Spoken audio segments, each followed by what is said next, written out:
오늘 설교에서 다윗에 대해 이야기하려고 합니다. 우리는 성경의 다른 어떠한 인물보다 다윗에 대해 많이 알고 있습니다. 왜냐하면 다윗 이야기는 구약에서 단일 인물로는 가장 많은 분량을 차지하고 있기 때문입니다. 그리고 그의 이야기는 동화처럼 우리가 어렸을 적부터 많이 들어왔기 때문입니다. 다윗은 우리가 알고 있는 그 이야기들에서 싸우고 도망하고 기도하고 찬양하고 춤추고 시를 짓고 사랑하며 살았습니다. 다윗은 지극히 현실적인 삶, 우리와 너무나 비슷한 삶을 살아간 인물입니다. 그런데 다윗의 이야기는 지극히 현실적인 이야기인과 동시에 지극히 경건한 이야기이기도 합니다. 왜냐하면 다윗은 그 지극한 현실의 삶을 하나님과 함께 살아간 인물이기 때문입니다.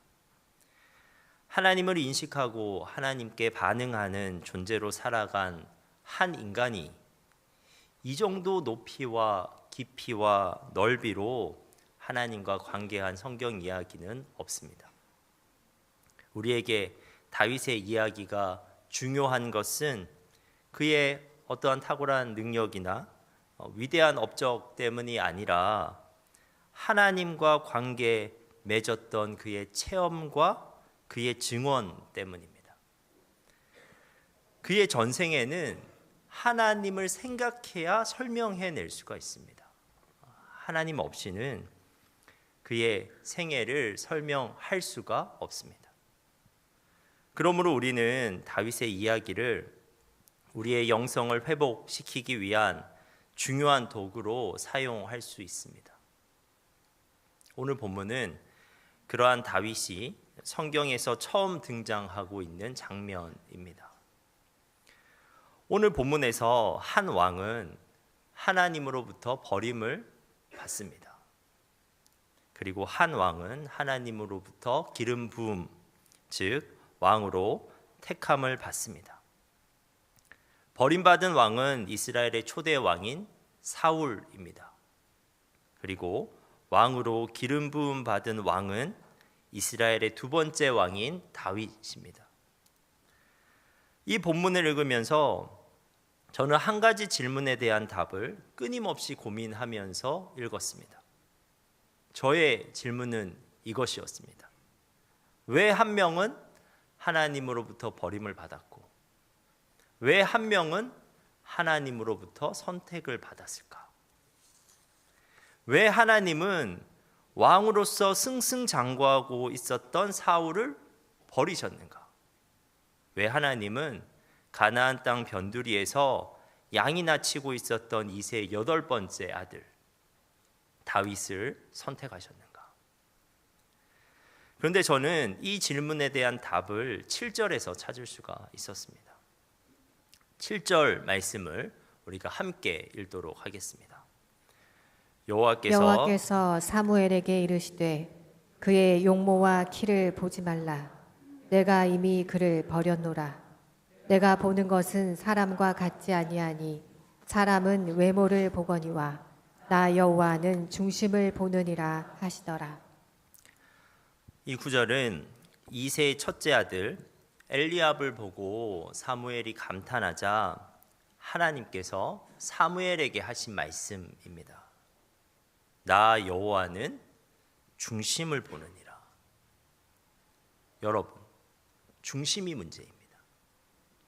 한 사람이 하나님으로부터 버림을 받는 것, 또는 한 사람이 하나님으로부터 선택을 받는 것, 그것은 그 사람의 중심에 달려 있습니다. 우리는 먼저 사울이 왜 버림받았는가에 대해 생각해 보겠습니다. 1절에서 하나님은 사무엘에게 말씀하십니다. 1절 상반절입니다. 여호와께서 사무엘에게 이르시되 내가 이미 사울을 버려 이스라엘 왕이 되지 못하게 하였거늘 네가 그를 위하여 언제까지 슬퍼하겠느냐? 사무엘상 16장 1절에서 하나님은 이미 사울을 버리셨다고, 그리고 그를 이스라엘 왕이 되지 못하게 하겠다고 말씀하십니다. 그렇다면 그 결정의 이유를 알기 위해서는 16장 이전의 부분들을 살펴봐야 합니다. 사무엘상 10장에서 사울은 이스라엘의 첫 번째 왕으로 선택되었습니다. 사무엘의 제안으로 온 이스라엘 가운데 제비로 왕을 뽑았는데 하나님께서 예정하신 사울에게 그 제비가 돌아갔습니다. 이스라엘의 초대 왕으로 선택된 사울의 시작은 좋았습니다. 그는 왕이 되었다고 자만하지 않았고, 그래서 이전부터 하던 농부 일을 계속하면서 이스라엘의 지도자 역할을 감당하였습니다. 그리고 그는 첫 번째 군사 활동에서도 큰 성공을 거두었습니다. 암몬이 쳐들어왔을 때 사울 왕은 이스라엘 백성을 훌륭하게 통솔하여 길르앗 야베스를 구해내는 전쟁에서 크게 승리하게 되었습니다. 그리고 그 당시 사람들은 사울이 장군으로서만 탁월할 뿐만 아니라 한 명의 인간으로서도 훌륭하다는 사실도 알게 되었습니다. 첫 번째 승리 직후에 사울을 추종하던 무리들이 이전에 그가 왕으로 뽑힌 것에 대해서 못마땅하게 생각했던 사람들이 있는데 그 사람들을 다 끌어내어 죽이자고 외쳤습니다. 그러나 그는 그 제안을 거절하였습니다. 그때까지 사울은 관용의 정신으로 권력을 행사하는 겸손한 사람이었습니다. 하지만 시간이 지나면서 사울에게 좋지 않은 징후들이 서서히 나타나기 시작했습니다. 그런데 그 징후들은 사울이 패배했다는 이야기가 아니라 사울이 계속해서 승리했는데 그 계속되는 승리에서 발견되는 징후들이었습니다. 사울이 블레셋 족속, 아말렉 족속과 싸워 크게 승리한 이야기에서 우리가 발견하게 되는 것은 그가 전쟁 수행력과 지도력을 갖추었지만 하나님에 대해서는 그다지 관심이 없는 인물이 되어버렸음을 우리가 보게 됩니다. 그는 점점 왕 자체의 일에만 빠져들기 시작했습니다. 일 자체는 잘 풀려갔습니다. 블레셋과 믹마스에서 싸웠던 전투, 그리고 아말렉과 시내산 지역에서 싸웠던 전투는 그가 이끄는 이스라엘 군대의 완벽한 승리였습니다. 그러나 각각의 전쟁에서 사울은 하나님께 불순종을 저질렀고 사울은 이를 지적하는 사무엘과 대립하게 됩니다. 사실 겉으로 보기에는 그 두 번의 불순종은 별거 아닌 것처럼 보입니다. 그 불순종은 불법적인 것도 아니었고 부도덕한 것도 아니었습니다. 군사 전략적인 측면에서 본다면 그 두 번의 행동은 오히려 지극히 합리적인 행동들이었습니다. 그런데 여기서 흥미로운 사실은 그 두 번의 불순종이 모두 예배와 관련이 있다는 것입니다. 블레셋과의 싸움에서 저지른 불순종은 사람들을 단결시키고 전투를 준비시킬 목적으로 임의로 하나님께 예배드린 것이었습니다. 블레셋 족속이 엄청나게 모였습니다. 이스라엘로 쳐들어오려고. 그러한 무시무시한 적군이 몰려오기 시작하자 이스라엘 백성들이 뿔뿔이 도망치기 시작했습니다.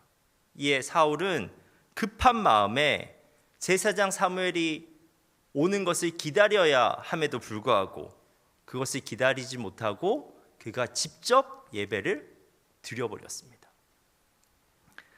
그리고 아말렉과의 싸움에서 저지른 불순종은 사울이 아말렉 족속과 그 모든 소유를 완전히 파괴하라는 하나님의 명령을 받았음에도 불구하고 가장 좋은 짐승들을 죽이지 않고 살려놓겠다는 백성들의 요청을 허락해 준 겁니다. 백성들은 뭐라고 하면서 그 짐승들을 살려주겠다고 했냐면 하나님께 예배드리기 위해서 살려놓겠다고 했습니다. 그런데 정말 그들이 그 짐승들을 하나님을 예배하기 위해서만 남겨두었을까요? 그렇지 않았을 겁니다. 더 중요한 것은 지금 사울이 하나님의 뜻이 아니라 그들의 뜻대로 하나님을 예배하도록 놓아두었다는 것입니다. 겉으로 보기에는 둘 다 예배인 것처럼 보입니다. 두 경우 모두 하나님께 예배 드리겠다는 마음이 행동의 동기인 것처럼 보이지만 사실 그 예배를 드린 사울의 관심은 하나님이 아니었습니다.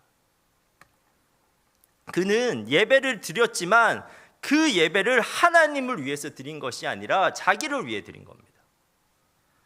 그는 블레셋과의 싸움에서 자신을 향한 사람들의 마음을 잡고자 예배드렸습니다.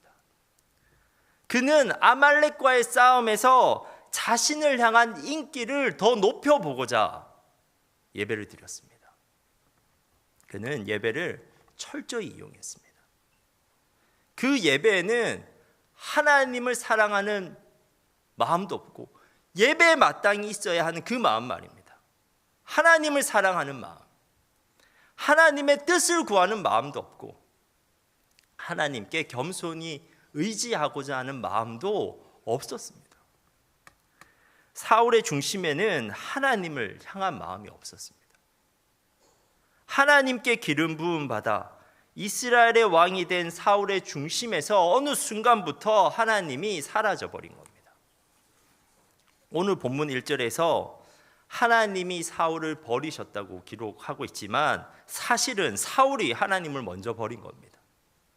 그는 하나님 백성 공동체 이스라엘의 왕으로서 마땅히 하나님을 자신의 주권자로 이스라엘의 주권자로 높여드려야 했지만 그는 오히려 하나님을 자신의 주권을 지키기 위한 수단으로 사용하였습니다.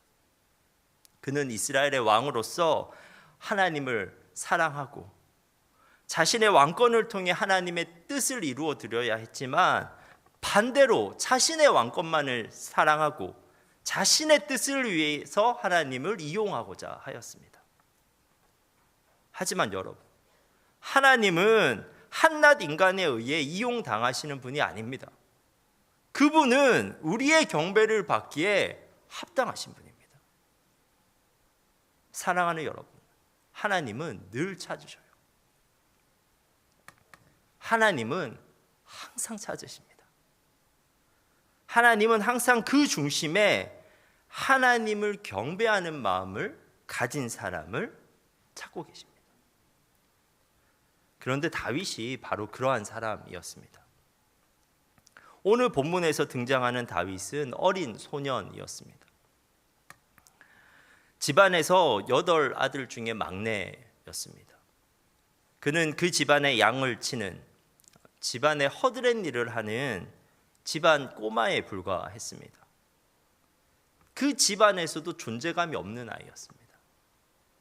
그런데 그 소년 다윗은 하나님에게는 이미 큰 존재감을 드러내고 있는 사람이었고 하나님께서 주목하고 있는 사람이었습니다. 다시 1절입니다. 우리 1절 말씀을 함께 읽어보도록 하겠습니다.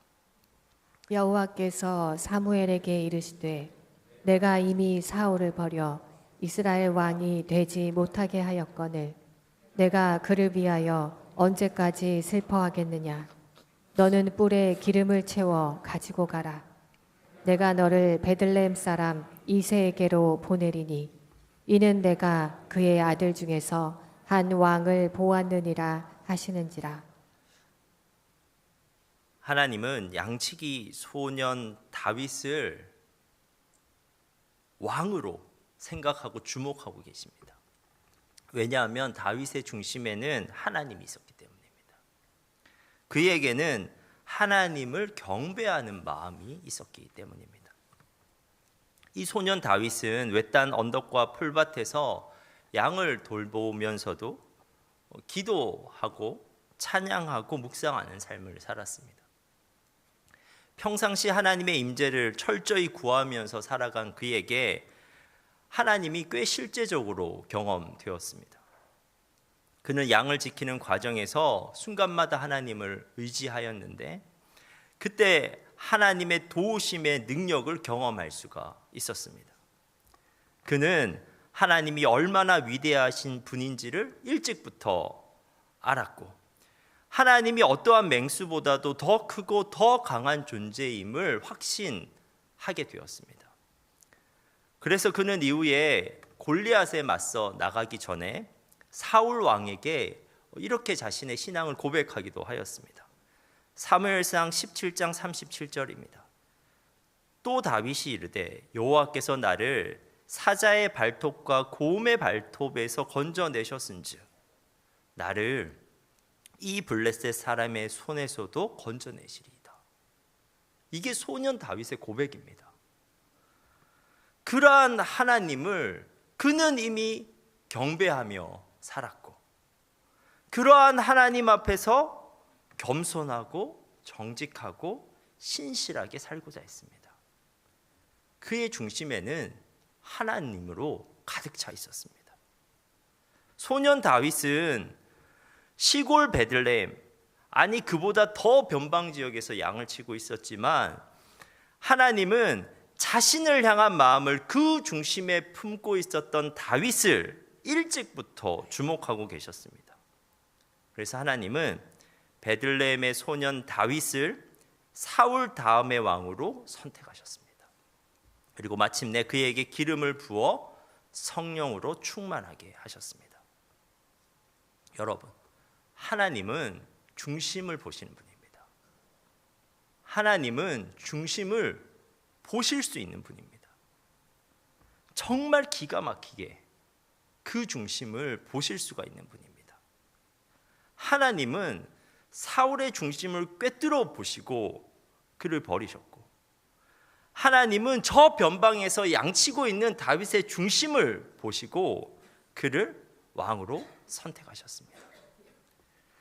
그런데 복음서를 보면 예수님도 그 하나님을 향한 마음의 중심을 가진 자를 기가 막히게 찾아내십니다. 그러한 사람이 나타나자 단번에 그 사람을 주목하십니다. 그 사람의 중심을 알아보시고 그 사람에게 감동하시고 그 사람을 크게 칭찬하십니다. 마가복음 12장을 보면 예수님께서는 성전에 있는 헌금함 앞에 앉아 계셨습니다. 성전에는 여인의 뜰이라고 하는 공간이 있는데 그곳에는 성전함이 13개가 있었습니다. 그 헌금함은 나팔 모양이라서 사람들이 그 헌금함을 나팔이라고 불렀습니다. 예수님은 그 나팔 헌금함의 맞은편에서 사람들이 헌금을 넣고 가는 모습을 자세히 관찰하셨습니다.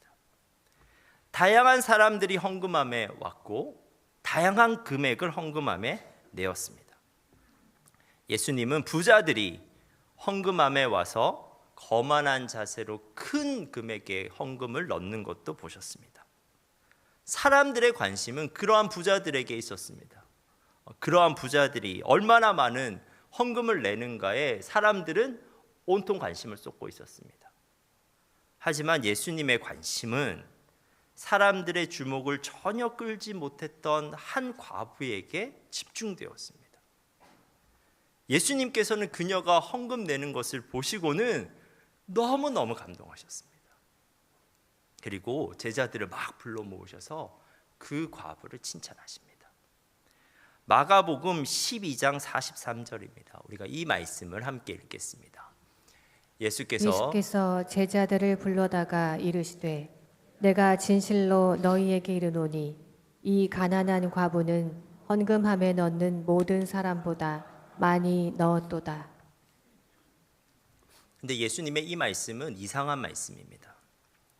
그 과부는 금액상으로는 모든 사람보다 많은 돈을 넣은 것이 결코 아니었습니다. 42절을 보면 이 과부가 넣은 헌금의 금액이 나오는데 그는 2렙돈을 헌금했습니다. 렙돈은 당시 통용되던 최소 단위의 헬라 화폐로 직경이 1cm도 안 되는 굉장히 작은 동전인데 그 한 렙돈은 한 데나리온, 이게 보통 하루 품삯이잖아요. 그 한 데나리온의 128분의 1에 해당되는 금액이었습니다. 이 헌금은 부자들이 넣은 헌금과 비교해 보면 금액상으로는 너무 보잘것없는 금액이었습니다. 그런데 예수님께서 뭐라고 말씀하시냐면요, 그 헌금이 다른 사람의 헌금보다 많다고 하신 거예요. 왜냐하면 예수님께서는 그 중심을 보셨기 때문입니다. 예수님께서는 그 두렙돈을 헌금한 그 과부의 마음을 알고 계셨기 때문입니다. 그 두렙돈은 과부가 가진 전부였습니다. 생활비 전부였습니다. 두렙돈으로는 한 끼 정도의 식사를 할 수 있는 금액인데 지금 그녀가 그 식사값을 포기하면서 하나님께 헌금을 드리고 있는 겁니다. 사실 그녀가 두렙돈 냈다고 누가 알아주겠습니까? 그 두렙돈 냈다고 누가 칭찬해 주겠습니까? 그런데 그녀는 굳이 그 두렙돈을 다 드리고 있는 겁니다. 헌금을 하더라도 한 두렙돈만 하고, 한 두렙돈은 빵이라도 사 먹을 수 있는데 왜 과부는 그 두렙돈을 다 헌금을 했을까요? 결국 과부가 두렙돈에 담은 것은 하나님을 향한 마음이었습니다. 누가 봐서 두렙돈을 헌금한 것이 아닙니다. 누가 칭찬해서 그 돈을 다 드린 것이 아닙니다. 그녀는 하나님을 사랑했기 때문에 그렇게 한 것입니다. 그녀는 한 끼 먹어 배부른 것보다 하나님께 드리는 것이 더 좋기에 두렙돈을 기꺼이 헌금할 수 있었던 겁니다. 그런데 그녀는 아무도 보지 않는 줄 알고 헌금했는데 그 헌금하는 것을 보고 있는 사람이 있었습니다. 볼 뿐만 아니라 그 중심까지도 보고 계신 분이 있었습니다. 예수님께서 그녀를 보고 계셨고 예수님께서 그녀의 중심을 보아 알고 계셨습니다. 그래서 예수님께서는 그녀의 헌금에 감동하셨고 제자들을 일부러 불러 모으셨어요. 그리고 그 과부를 칭찬하셨습니다.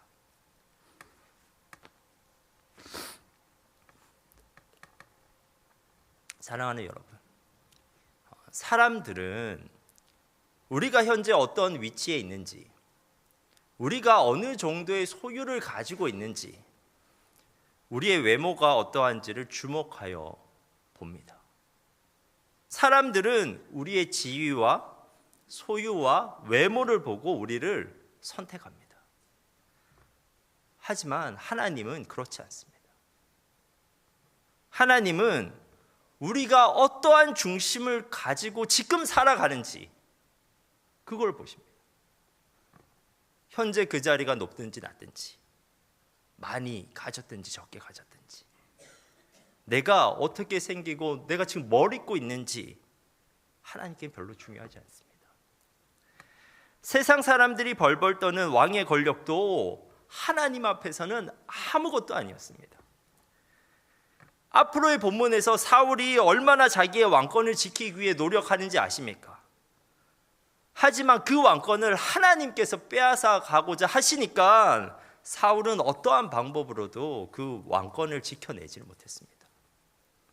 그리고 그 왕권이 아무리 강력하다 한들 그 권력이 죄의 도구가 되고 죽음의 도구가 된다면 하나님에게는 그 권력이 없는 것보다 못하는 것이 되는 겁니다. 죄와 죽음의 나라를 번성하게 하는 권력은 하나님께 분노의 대상이고 심판의 대상일 뿐입니다. 하나님이 우리에게서 중요하게 보시는 것은 한 가지, 우리가 그 삶의 자리에서 하나님을 경배하면서 살아가고 있는가입니다. 그 중심이 얼마나 하나님으로 가득한가, 그 중심으로 하나님을 얼마나 사랑하고 있는가, 그것이 하나님에게는 가장 중요한 것입니다. 하나님께서는 그 중심을 보시고요, 그분의 사람을 택하십니다. 시골 변방의 양치기라도 하나님을 경배하며 살았던 다윗은 하나님에게는 진짜 소중한 사람이었습니다. 하나님은 그 변방에 있는 다윗을 주목하셨고 그 다윗을 하나님의 사람으로 세워가십니다. 하나님을 중심에 세웠던 다윗은, 그래서 하나님의 마음에 너무나도 합했던 다윗은 자기의 힘과 방법이 아닌 하나님의 능력과 계획대로 이스라엘의 왕이 되어갑니다. 그리고 다윗은 그저 이스라엘이라고 하는 한 나라의 왕이 되었을 뿐만 아니라 하나님께 붙들려서 그 나라 가운데 하나님 나라를 세우는 것에 사용받게 됩니다. 다윗으로 인해서 온 백성이 하나님을 사랑하게 되었고, 다윗으로 인해서 온 백성이 하나님을 예배하게 되었고, 다윗을 통해서 온 백성이 하나님의 법에 순종하게 되었습니다. 하나님은 그러한 다윗에게 무너지지 않는 영속적인 가치를 약속하셨고, 영속적으로 가치 있는 것들을 소유하게 하셨고, 영속적인 성품의 아름다움을 그에게 부여해 주셨습니다. 다윗의 적들은 항상 너무나 많았습니다. 다윗의 적들이 분연히 일어나서 그의 지위와 소유와 성품을 빼앗으려고 하였지만 하나님께서 다윗을 지키시니 그것을 빼앗을 자가 없었습니다. 사랑하는 성도 여러분, 제가 이 시간에 다시 한번 여러분에게 여쭤보겠습니다. 여러분, 지금 여러분의 중심에는 무엇이 있으십니까? 우리의 중심에 더 높은 자리, 더 많은 재산, 더 멋진 외모만 있으면 안 됩니다. 왜냐하면 우리는 하나님의 백성이니까. 우리는 그리스도인이니까. 우리가 진짜 그리스도인이라면 그렇게 하면 안 됩니다. 하나님과 관계없는 권력, 하나님과 관계없는 재산, 하나님과 관계없는 외모는 언제 무너져도 전혀 이상할 것 없는 허망한 것입니다. 하나님과 관계없는 그것들은 오히려 죄와 죽음을 번성하게 하는 악한 것이 될 수도 있습니다. 우리의 중심에는 하나님이 있어야죠. 어떻게 나의 자리에서 하나님을 예배할까? 어떻게 나의 가진 것으로 하나님을 섬기면서 살아갈까? 어떻게 나의 모습이 하나님 닮아 더 아름다울 수 있을까? 그러한 진지한 고민이 그리스도인 우리의 중심에 있어야 하는 것입니다. 사랑하는 여러분, 그러한 중심을 가진 자를 하나님께서 주목하신답니다. 우리가 어떻게 하나님을 경배하며 살까 고민하기 시작하면요, 하나님은 더 고민하십니다. 어떻게 우리를 그분의 사람으로 세우실까 고민하기 시작하십니다. 여러분, 하나님이 세우셔야 우리가 진짜 설 수 있습니다. 하나님께서 세우시는 자리는, 하나님께서 주시는 소유는, 하나님께서 빚어가시는 성품은 영원하고 안전한 것입니다. 어느 누구가 흔들 수 있는 것도 아니고 어느 누구가 빼앗아 갈 수 있는 것도 아닙니다. 그 중심으로 하나님을 붙잡고 있는 사람을 하나님께서도 끝까지 붙잡아 지키시기 때문에 그렇습니다. 사랑하는 주사랑 성도 여러분, 이 시간 저는 간절히 소망합니다. 여러분의 중심을 온전히 하나님께 드릴 수 있는 여러분 되시길 간절히 바랍니다. 기도하겠습니다. 하나님, 우리의 중심에 하나님을 담게 하옵소서. 나의 자리가 어떠하든지, 나의 가진 것이 어떠하든지 모든 상황 속에서 하나님을 경배하며 살게 하옵소서. 우리의 중심을 하나님께 드릴 때 하나님께서 우리를 사용하실 줄 믿습니다. 하나님께서 하나님의 일꾼으로 우리를 세워주시고 다듬어 주시고 성령을 부어 주옵소서. 예수님의 이름으로 기도합니다.